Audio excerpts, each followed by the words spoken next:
If I could get 20 bucks for every time I've talked to somebody who says, hey, come help our business, we've got to make change. So you go there and you can say, okay, so what's the problem? And they'll say, well, we're just not very good about accountability.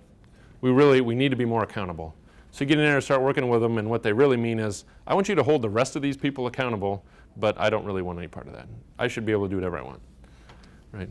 There's a quote, and I can't remember who it is, but it says, everybody wants freedom for themselves and accountability for everybody else. And that's true.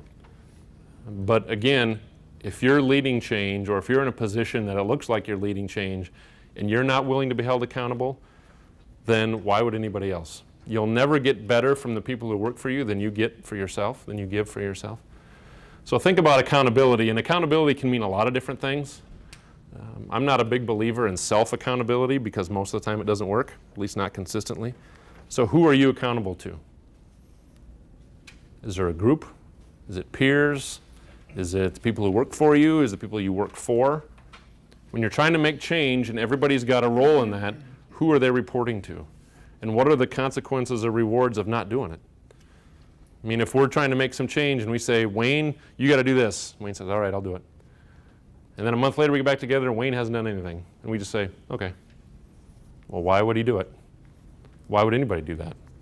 If the outcome for me is the same whether I do it or not, I choose less work.